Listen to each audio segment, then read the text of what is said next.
If you ask anyone in the Madi neighborhood about Emeka the Uber driver, their faces would brighten up. That's Emeka. Ah, he's a fine, gentle man, very humble. The kind of son every mother dreamed of having. His mother raised him well. Even Mama Ngozi, the community gossip leader, had nothing bad to say about him. Everyone knows him to be good, respectful, and kind. But what they didn't know was what he did every night. To the world, Emeka was perfect. But inside, he was dying slowly, dying of debts, dying to pay house rent and even eat most times. Tired of looking at Adana, his younger sister, going hungry every night. His white Toyota Corolla had been his hope for months, but his hope was dying. He barely had money to pay for weekly delivery because it was as if people intentionally didn't book him. It looked as if they overlooked his name whenever they saw him online. And if he eventually finds customers, the customer would either insult him or not pay half payment. He could only pray that Chief Okiki, the owner of the car, won't come for it. If he couldn't pay his weekly due, he kept pushing until one week that business was so bad that he didn't get money for his weekly returns. He became frustrated and went to Samuel at Mama Caro Pepper Soup Joint. Samuel is also an Uber driver, but unlike Emeka, he is doing well. Emeka, this one that I see you, hope no problem? Samuel asked, brows pulled together. I came to ask you something, Samuel, Emeka said truthfully, worry evident on his face. Emeka discussed his problems with Samuel. He looked at Emeka for a minute, then he gave him an address. That is my herbalist. He will help you. That night, Emeka couldn't sleep. He thought about everything and he decided to try it. There's no harm in trying. I can always come back if it's too hard. The next day, Emeka drove to the deep forest in a small village called Umuwaka. He drove until he found a small house that looked cursed. Red cloth was hanging on the trees with strange symbols painted on the walls. The herbalist was an old man with deep tribal marks on his face. He looked at Emeka. You want money? Emeka nodded, heart pounding. The herbalist smiled slowly and brought out a small clay pot sealed with red thread with black powder inside. Big customers will begin calling you now. Just pour the powder inside perfume and spray before carrying any customer. Emeka's hand trembled as he collected it. How much? He whispered. Go. Just do anything your clients want. The old man's eyes gleamed. Samuel will pay. Emeka looked shocked as he clutched the clay pot, heart heavy with stone, but didn't think much to it. Back home, he couldn't sleep. He just stared at the pot, glowing faintly in the darkness. He didn't really understand anything, but he trusted Samuel. At exactly 11 p.m., that same night, Emeka's phone rang. It was a call from Samuel. Emeka, where are you? Samuel asked impatiently. I'm at house, he stammered. Chief Okonkwo will call you, he said and ended the call. Before Emeka could think, a message has entered his phone. It was a message from a strange number telling him to go and carry a customer at East-West Road. Emeka's heart skipped a beat, different questions running through his head. Who is Chief Okonkwo? Who am I going to carry? Why is it this time? But no answer. As instructed, he poured small black powder inside his car perfume just as the herbalist said and left home. He drove to East-West Road and sprayed his car with the perfume when he almost reached there. A young lady of about 23 years was standing beside the road when he got there. She wore a short silver gown. Her wig and makeup looked like that of Mami Water. Did Chief tell you? The girl asked, her chewing gum sounding louder as she spoke. Emeka nodded, even though he still don't know who Chief. Yes, his voice shook. Another message entered Emeka's phone from the same number. Bring her to Diamond Rise house. Emeka didn't hesitate. He began driving, but he noticed something. The girl who was pressing her phone when he carried her 5 minutes ago was now sleeping. Emeka was afraid, but he shrugged. She's just sleeping. Samuel was waiting for him in front of the big house when Emeka got there. They carried the girl out of the car and carried her inside. Emeka stood frozen at the door, unable to move when she saw what was inside. There were 4 other girls, around the same age, inside. They couldn't talk. They couldn't move. They just sat there on chairs like statues. All of them were unconscious just like her. Emeka felt something evil in the air, but fear closed his mouth. He couldn't speak or ask questions. He was still thinking when another message entered his phone. It was a credit alert of 200,000 naira. Emeka blinked. His mind couldn't process it. "That is your payment," Samuel said, his voice flat. "You can go home now, and remember not to tell anyone what happened." His eyes went wide, but Samuel was gone before he composed himself. Emeka drove back home in silence. He couldn't believe he had made that kind of money in just one night. He hasn't made this kind of money since he started Uber driving work. Emeka didn't sleep that night. He kept checking his phone. He lay on his bed, eyes wide open, thinking. His mind was on those girls and what will happen to them. The next morning, Emeka woke up to terrible news on TV. 2 girls were found dead beside the road. Their eyes and breasts were removed. He stopped breathing when he saw the face of the girl. It was the same girl he carried last night. The second girl was among the girls he also saw yesterday. His body shook, stomach twisting. He quickly ran to the bathroom to vomit. "Brother Emeka, are you okay?" Adana called, running to check him. Yes, yes," he answered too quickly, his voice cracking. Emeka stayed locked in his room all day, thinking, what if the police knew he was the one that carried her? His mind went round and round. Finally, he told himself, "I must survive. I didn't kill them. I just carried them. They are the ones killing people, not me." Before long, Emeka didn't wait for calls or messages again. He supplies his clients, himself, men, women, students, especially between 20 to 25 years old, and everything they requested. When they booked him, he would spray the perfume or watch them fall asleep and drive them straight to Diamond Rise House. By the next morning, there will be news about a missing person or dead person. Emeka's life changed within a short time. He paid all his debts, paid house rent, paid Adana's school fees, even paid Chief Okeke the balance for the Uber car. Everyone in the neighborhood noticed the change. Emeka now wore new clothes and shoes. He bought an iPhone. He even eats at big restaurants. Life was easier. One afternoon, Mama Ngozi, head of community gossip, saw Emeka walking past her stall and called him. "Hey, Emeka, you have turned correct, big boy. Oh, money has entered. Is your Uber work paying that much?" Emeka smiled and waved. "It's God, oh, Mama Ngozi, it's God."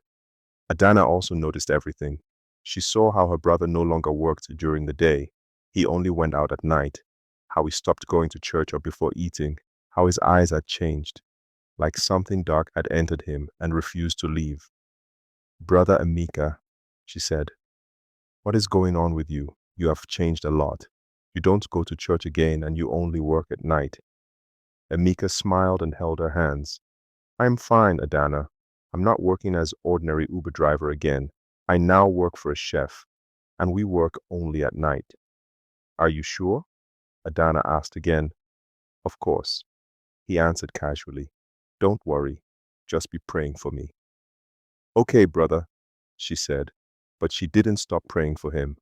Adana's words entered Emeka's heart. But what can he do when that is his only means of getting money? One Friday evening, Emeka got a message from Chief Okonkwo. "I want 2 virgins. Pay is 20 million naira. Deadline is 2 weeks." Emeka's ears stretched when he read the message. 20 million naira. His hands shook as he held his phone. "This is big money," he whispered. "I will get this money and stop doing this work. This will be my last." He convinced himself. But something strange happened. For 3 days, Emeka turned on his Uber app, searching for young girls, but he didn't receive any order. Not from old or young. Everything was stagnant. It was as if they had a meeting not to book him again. Emeka became worried. Why is this happening when he's about to make it big? He had less than 2 weeks to get it done or he'll miss it. He decided to go and see Samuel. Maybe Samuel would know what to do. But when Emeka reached Mama Caro pepper soup joint, Samuel wasn't there. "Where is your friend?" Mama Caro asked. "I have not seen him for 1 week now." Emeka looked shocked, but he quickly said, I thought I will see him here too. Emeka went home worried. Something didn't feel right. He could feel it. By the time Emeka reached home, something else had happened and people had started talking. Did you hear the news? The police are looking for Samuel, Mama Caro said.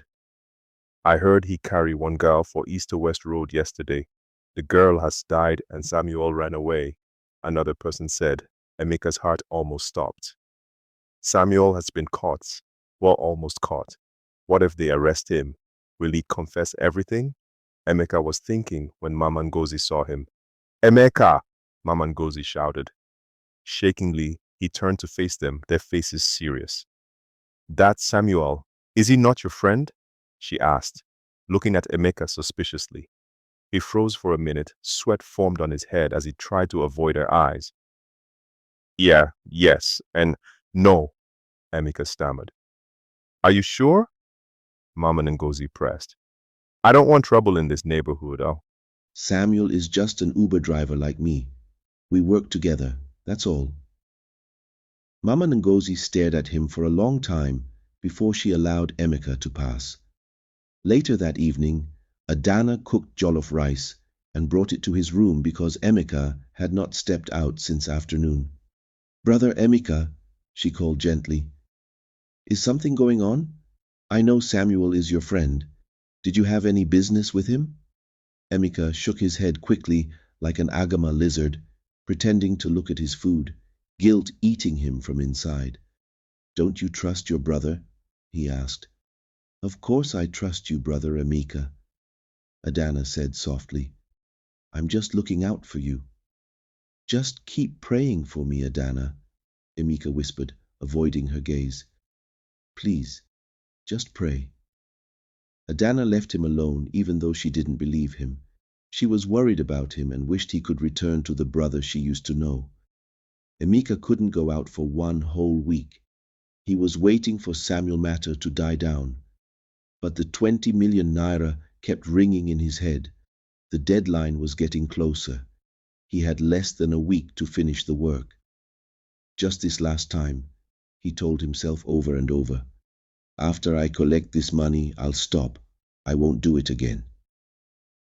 Emeka wore his clothes and prepared to go out. But as he reached for his car keys, Adana appeared in front of him. Brother Emeka, she said, her voice gentle but firm.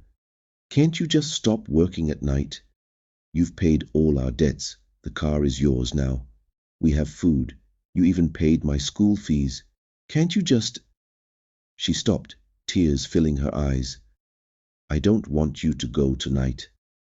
Emeka's heart skipped. Did she know something? He wanted to talk, but the 20 million naira is too much.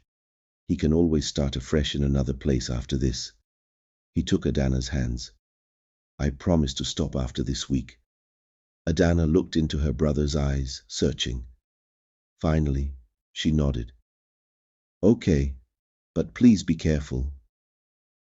Unknown to Emeka, he had already touched trouble where it sat quietly. In a small village on the outskirts of Port Harcourt, an old couple sat in their dark parlor, crying. The kind of crying that comes from deep inside the soul. The kind of crying that has no end. Papa Ades was 68 years old. His back was bent from years of hard labor as a farmer. Mama Adaisi was 65, her hands rough from washing clothes for people to feed her family. They had struggled all their lives, struggled to eat, struggled to pay rent, struggled to send their only daughter to school. Ades was their miracle, their only child after 15 years of waiting and praying. She was 22 years old, in 300 level at the university, studying accounting. She was going to be the first person in their entire family to graduate from university. She was going to lift them out of poverty. She was their hope, their future, their everything. Every Thursday night, Adais had tutorial classes that ended at 10 p.m. She would always call her parents when she was leaving school. Mama, Papa, I'm on my way home. Don't worry about me. That Thursday night, she called as usual. I just booked my Uber. I'll be home in 30 minutes. But Adaise never came home. At first her parents thought maybe she went to her friend's house. Maybe her phone battery died. But when morning came and Adaise still wasn't home, Mama Adaise knew something was terribly wrong. They reported her missing to the police. They went to the hospital. They asked all her friends. They searched everywhere. For 2 days, there was no sign of Adaise. Then on the third day, the news came. A body had been found on the roadside. When they went to identify it, Papa Adaise collapsed. It was Adaise, but not the Adaise they knew.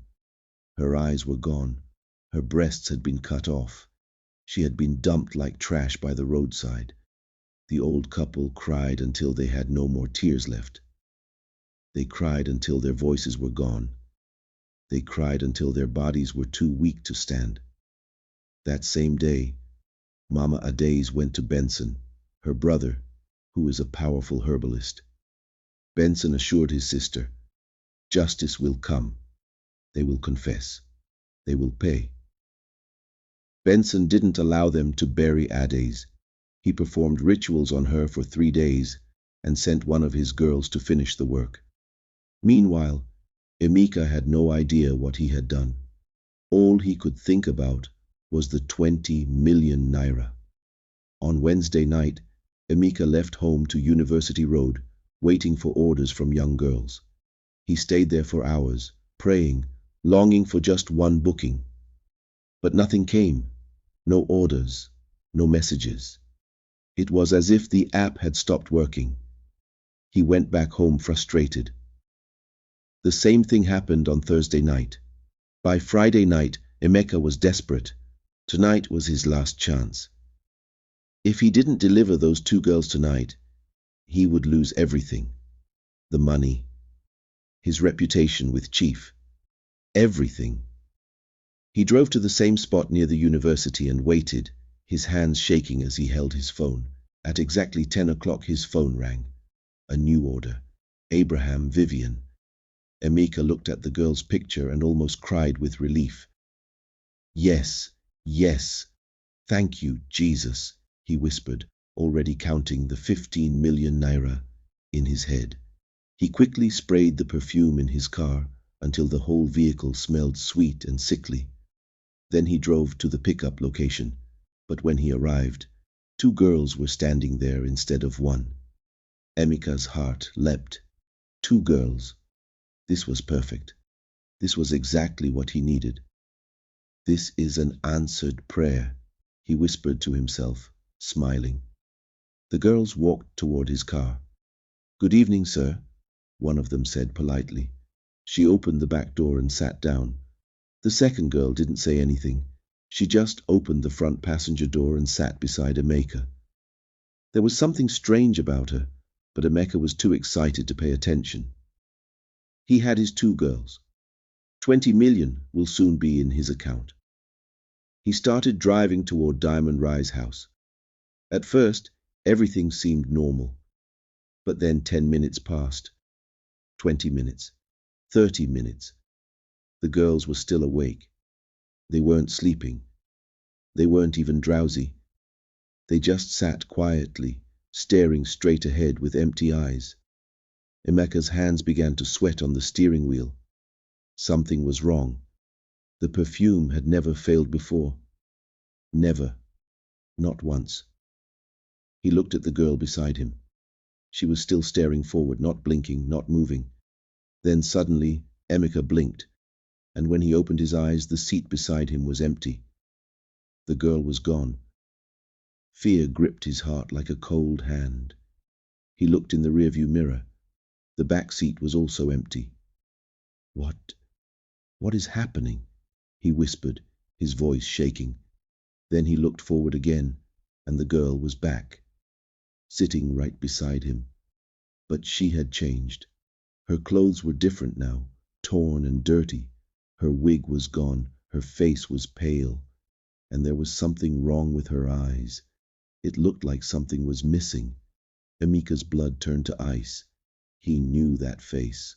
She was the last girl he carried before Samuel's case. But she was dead.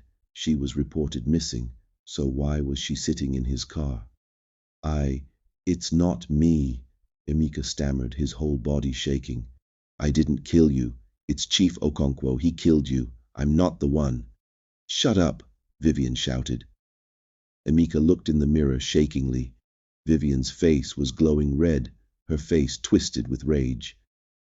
You destroyed a happy family because of your selfishness. You've not seen anything. This is just the beginning, she said, and disappeared. Emeka screamed again. Emeka looked up and saw Vivian standing in the middle of the road, directly in front of his car. Her arms were wide open. Her mouth was open in a silent scream. The holes where her eyes used to be were bleeding. Emeka yanked the steering wheel to the side, trying to avoid her. But anywhere he turned, she was right there, and a Daisy's corpse right beside him. The temperature inside the car suddenly became unbearably hot, like he was driving through fire. Sweat poured down Emeka's face. His shirt was soaked. He couldn't breathe. The engine made a terrible grinding noise. Smoke started coming from the dashboard. The steering wheel became so hot it burned his hands.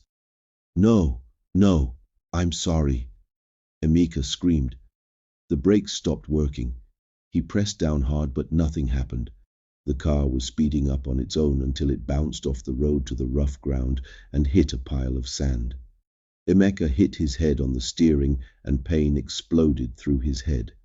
Unfortunately for him, the accident happened beside the police headquarters, and a Daisy's corpse was sitting right in front of his car. Emeka was handcuffed and locked up.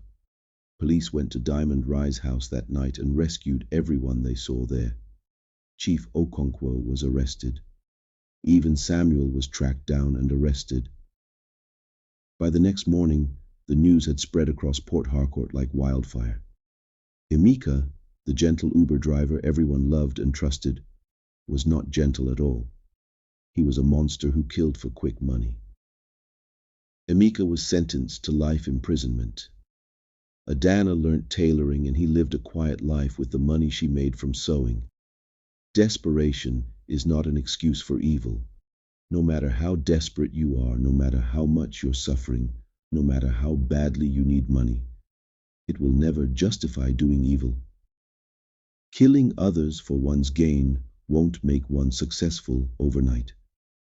And success built on someone else's pain will never last. The hardest road is often the right road. Don't be like Emeka.